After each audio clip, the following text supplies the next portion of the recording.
ভগবদ্গীতা যথাযথ থেকে গীতার তথ্য আবিষ্কার করার উদ্দেশ্যে ধারাবাহিক ভিডিও প্রস্তুত হলো। প্রথমেই প্রশ্ন হবে, যথাযথ শব্দের মর্ম কি? শ্রীমদ্ ভগবদ্ গীতা মহর্ষি বেদব্যাস রচনা করেছেন।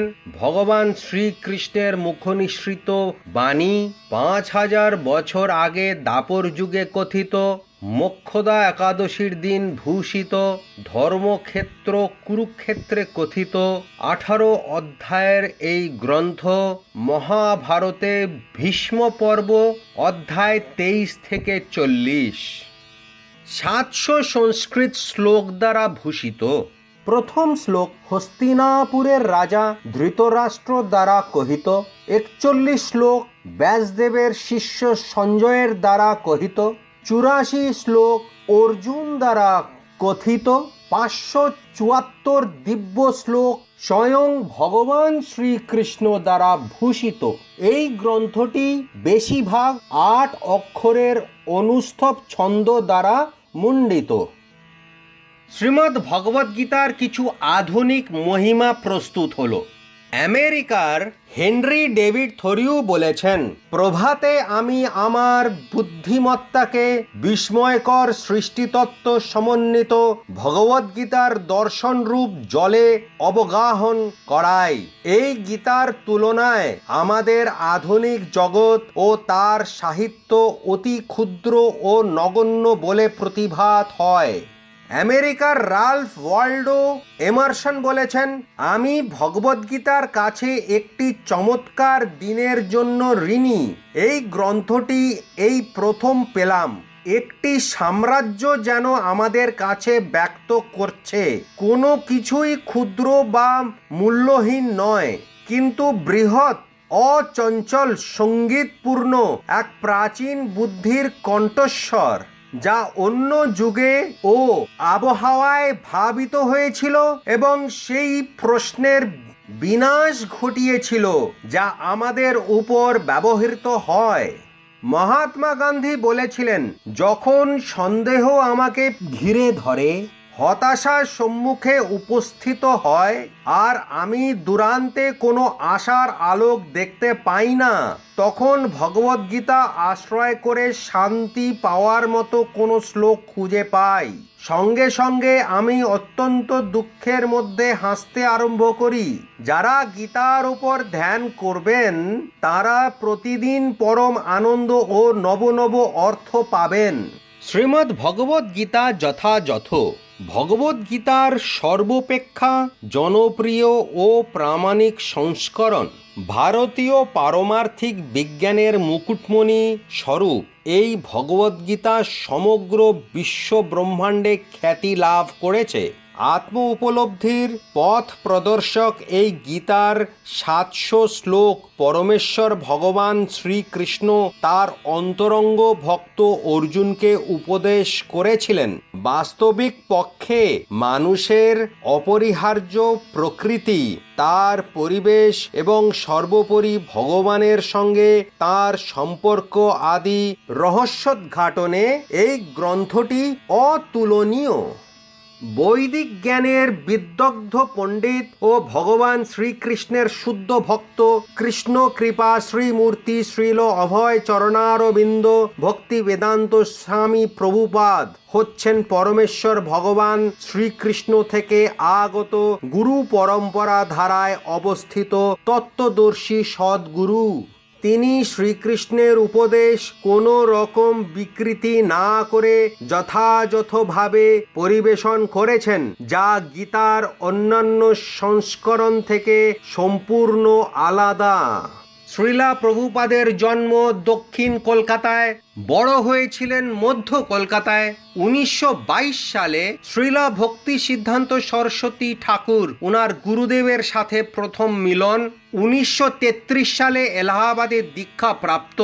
1944 সালে ব্যাক টু গডহেড নামক ইংরাজি পত্রিকা প্রকাশিত করেন। ইংরাজিতে বৈদিক শাস্ত্রের প্রচার, গুরুদেবের নির্দেশ পালন করার উদ্দেশ্যে ভক্তি বেদান্ত উপাধিতে ভূষিত হলেন। 1950 সালে উনি সংসার জীবন ত্যাগ করলেন। বছর পর সন্ন্যাস আশ্রম গ্রহণ করলেন আর বৃন্দাবনে শ্রী রাধা দামোদর মন্দিরে অধ্যয়ন করলেন। 1965 সালে কলকাতার খিদিরপুর ডক থেকে যুক্তরাষ্ট্র গমন করলেন। 1966 সালে আন্তর্জাতিক কৃষ্ণ ভাবনামৃত সংঘ ISKCON international society for Krishna consciousness প্রতিষ্ঠা করলেন। 12 বছর সারা পৃথিবী প্রচার করলেন, 14 বার পৃথিবী প্রদক্ষিণ করেছেন, 100-র উপর মন্দির, আশ্রম, স্কুল, ফার্ম খুলেছেন, 80টি গ্রন্থ লিখেছেন যা বিভিন্ন ভাষায় অনুদিত হয়েছে। 1977 সালে বৃন্দাবনে অপ্রকট লীলা করলেন। ভগবদ্গীতা যথাযথের ভূমিকাতে শ্রীলা প্রভুপাদ লিখেছেন, ভগবদ্গীতাকে আমি অবিকৃতভাবে নিবেদন করবার চেষ্টা করেছি। আমার এই ভগবদ্গীতা যথাযথ নিবেদন করার আগে ভগবদ্গীতার যতগুলি অনুবাদ হয়েছে তার প্রায় সবকয়টি সংস্করণই গ্রন্থকারের ব্যক্তিগত উচ্চাভিলাষ চরিতার্থ করবার উদ্দেশ্যে প্রকাশিত হয়েছে, কিন্তু এই ভগবদ্গীতা যথাযথ প্রকাশ করতে আমার এই যে প্রচেষ্টা সেটি কেবল পরমেশ্বর ভগবান শ্রীকৃষ্ণের মহিমা প্রচার করবারই প্রচেষ্টা। আমাদের উদ্দেশ্য হচ্ছে শ্রীকৃষ্ণের ইচ্ছাকে প্রতিষ্ঠিত করা। এই গ্রন্থে যে উদ্দেশ্য সাধন করার জন্য ব্রহ্মার প্রতিদিনে একবার ভগবান শ্রীকৃষ্ণ এই পৃথিবীতে অবতরণ করেন, সেই উদ্দেশ্যকে অনুপ্রাণিত করে বদ্ধ জীবদের পথ প্রদর্শন করবার জন্যই এই ভগবদ্গীতা যথাযথ প্রকাশিত হয়েছে।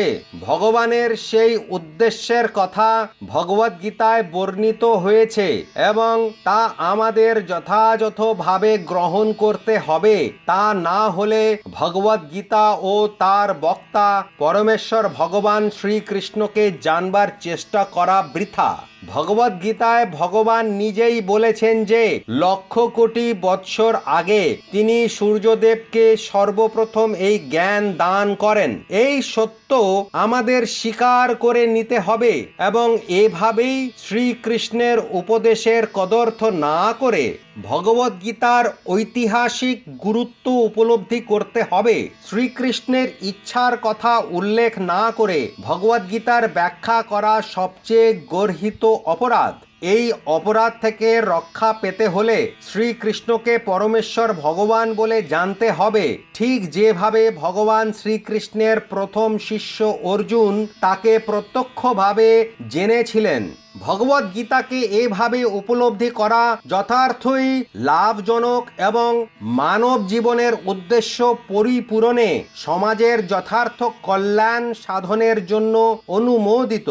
কৃষ্ণ ভাবনামৃত আন্দোলন মানব সমাজের পক্ষে অপরিহার্য, যেহেতু তা জীবনের সর্বোচ্চ পূর্ণতা প্রদান করে। সেটি কিভাবে সম্ভব তা সম্পূর্ণভাবে ভগবদ্গীতায় ব্যাখ্যা করা হয়েছে। ভগবদ্গীতার জ্ঞান হচ্ছে একটি মহৎ বিজ্ঞান এবং নিজের যথার্থ কল্যাণ সাধন করার জন্য এই জ্ঞান আহরণ করা প্রতিটি জীবের পরম কর্তব্য। মুখবন্ধ শুরু হচ্ছে মঙ্গলাচরণ দিয়ে। শ্রীলা প্রভুপাদ লিখছেন, ভগবদ্গীতার আর এক নাম গীতোপনিষদ। এটি বৈদিক দর্শনের সারমর্ম এবং বৈদিক সাহিত্যের শ্রেষ্ঠ উপনিষদ। এই গীতোপনিষদ বা ভগবদ্গীতার বেশ কয়েকটি ইংরাজি ভাষ্য ইতিমধ্যে হয়ে গেছে। তাই অনেকের মনে প্রশ্ন জাগতে পারে, ভগবদ্গীতার আরও একটি ইংরাজি ভাষ্যের কি দরকার? তাই ভগবদ্গীতার এই সংস্করণ সম্বন্ধে দুই একটি কথা আমাকে বলতে হয়। ইদানিং একজন আমেরিকান ভদ্র মহিলা আমাকে জিজ্ঞাসা করেছিলেন, ভগবদ্গীতার কোন ইংরেজি অনুবাদে ভগবদ্গীতার প্রকৃত ভাবকে যথাযথভাবে প্রকাশ করা হয়েছে। আমেরিকাতে ভগবদ্গীতার বহু ইংরেজি সংস্করণ পাওয়া যায়, কিন্তু আজ পর্যন্ত আমি এমন একটি ভগবদ্গীতা পেলাম না যাতে ভগবদ্গীতার যথার্থ ভাবকে বজায় রেখে তার অনুবাদ করা হয়েছে। শুধু আমেরিকাতেই নয়, ভারতবর্ষেও ভগবদ্গীতার ইংরেজি অনুবাদের সেই একই অবস্থা। তার কারণ হচ্ছে ভাষ্যকারেরা ভগবদ্গীতার মূল ভাব বজায় না রেখে তাদের নিজেদের মতামতের পরিপ্রেক্ষিতে তার ব্যাখ্যা করেছেন। ভগবদ্গীতাতেই ভগবদ্গীতার মূল ভাব ব্যক্ত হয়েছে। এটি ঠিক এই রকম, আমরা যখন কোনো ঔষধ খাই তখন যেমন আমরা আমাদের ইচ্ছা মতো সেই ঔষধ খেতে পারি না, ডাক্তারের নির্দেশ বা ঔষধের শিশিতে দেওয়া নির্দেশ অনুসারে সেই ঔষধ খেতে হয়, তেমনি ভগবদ্গীতাকে গ্রহণ করতে হবে ঠিক যেভাবে তার বক্তা তাকে গ্রহণ করবার নির্দেশ দিয়ে গেছেন। ভগবদ্গীতার বক্তা হচ্ছেন স্বয়ং ভগবান শ্রীকৃষ্ণ। ভগবদ্গীতার প্রতিটি পাতায় বলা হয়েছে যে শ্রীকৃষ্ণ হচ্ছেন পরমেশ্বর ভগবান। তাই ভগবান শ্রীকৃষ্ণ যেমন ভাবে নির্দেশ দিয়ে গেছেন ঠিক তেমন ভাবে ভগবদ্গীতাকে আমাদের গ্রহণ করতে হবে। ভগবান অর্জুনকে বললেন, তুমি আমার ভক্ত ও সখা, তাই রহস্যাবৃত এই পরম জ্ঞান আমি তোমাকে দান করছি। এই কথা তাৎপর্য হচ্ছে যে ভগবদ্গীতার জ্ঞান কেবল ভগবানের ভক্তই আহরণ করতে পারে। ভগবদ্গীতায় 5টি মূল তত্ত্ব উপলব্ধি হয়: ঈশ্বর, জীব, প্রকৃতি, কর্ম ও কাল। ভগবানের শক্তি সঞ্চারণ হয় চেতনার মাধ্যমে। পরম চেতন ও জড় চেতনের বিশ্লেষণ পাওয়া যায়। সনাতন ধর্ম ও বৈদিক শাস্ত্র কি? মুখবন্ধের শেষে আদি শঙ্করাচার্যের গীতা মাহাত্ম্য প্রস্তুত হয়েছে। গীতা মাহাত্ম্য শ্লোক 6 পদ্মপুরাণ থেকে। সর্বোপনিষদো গাবো দগ্ধা গোপাল নন্দন পার্থো বৎস সুধীর ভোক্তা দুগ্ধম গীতামৃতম মহৎ। এই গীতোপনিষদ ভগবদ্গীতা সমস্ত উপনিষদের সারাতিসার এবং তা ঠিক একটি গাভীর মতো। আর রাখাল বালক রূপে প্রসিদ্ধ ভগবান শ্রীকৃষ্ণই এই গাভীকে দহন করেছেন। অর্জুন যেন গোবৎসরের মতো এবং জ্ঞানী গুণী ও শুদ্ধ ভক্তরাই ভগবদ্গীতার সেই অমৃতময় দুগ্ধ পান করে থাকেন। গুরু পরম্পরা স্বয়ং ভগবান শ্রীকৃষ্ণ থেকে উদ্ধৃত জ্ঞান যা ব্রহ্মা লাভ করেছেন, নারদ মুনি, ব্যাসদেব, মাধবাচার্য যিনি সম্প্রদায় আচার্য, পরম্পরার মাধ্যমে উপলব্ধি হয়েছে। মাধবেন্দ্রপুরী, ঈশ্বরপুরী, শ্রী চৈতন্য মহাপ্রভু পর্যন্ত এই পরম্পরায় যুক্ত করেছেন আমাদের। শ্রীল ভক্তি সিদ্ধান্ত সরস্বতী ঠাকুর প্রভুপাদ, শ্রীল অভয় চরণারবিন্দ ভক্তি বেদান্ত স্বামী প্রভুপাদ, যাঁর শ্রীমদ্ ভগবদ্গীতা যথাযথ নিয়ে আমরা আলোচনা করছি। পাচ্ছি 18টি অধ্যায়। প্রথম 6টি অধ্যায় কর্মযোগের মাধ্যমে পারমার্থিক প্রগতি। প্রথম অধ্যায় বিষাদ যোগ, কুরুক্ষেত্রের রণাঙ্গনে সেনা পর্যবেক্ষণ। দ্বিতীয় অধ্যায় সাংখ্যযোগ, গীতার বিষয়বস্তুর সারমর্ম পরিবেশিত। তৃতীয় অধ্যায় কর্মযোগ, কৃষ্ণ ভাবনাময় কর্তব্যকর্ম সম্পাদন। চতুর্থ অধ্যায় জ্ঞান যোগ, অপ্রাকৃত পারমার্থিক জ্ঞানের স্বরূপ উদ্ঘাটন। পঞ্চম অধ্যায় কর্ম সন্ন্যাস যোগ, কৃষ্ণ ভাবনাময় কর্তব্যকর্ম। ষষ্ঠ অধ্যায় ধ্যান যোগ, অষ্টাঙ্গ যোগ ও শ্রেষ্ঠ যোগী হয় ভক্ত। তারপরের 6টি অধ্যায় ভক্তি যোগের গুহ্যতম জ্ঞান। সপ্তম অধ্যায় বিজ্ঞান যোগ, পরম তত্ত্বের বিশেষ জ্ঞান। অষ্টম অধ্যায় অক্ষর ব্রহ্ম যোগ, পরম তত্ত্ব লাভ। নবম অধ্যায় রাজগুহ্য যোগ, গূঢ়তম জ্ঞান। দশম অধ্যায় বিভূতি যোগ, পরব্রহ্মের ঐশ্বর্য। একাদশ অধ্যায় বিশ্বরূপ দর্শন যোগ। দ্বাদশ অধ্যায় ভক্তি যোগ।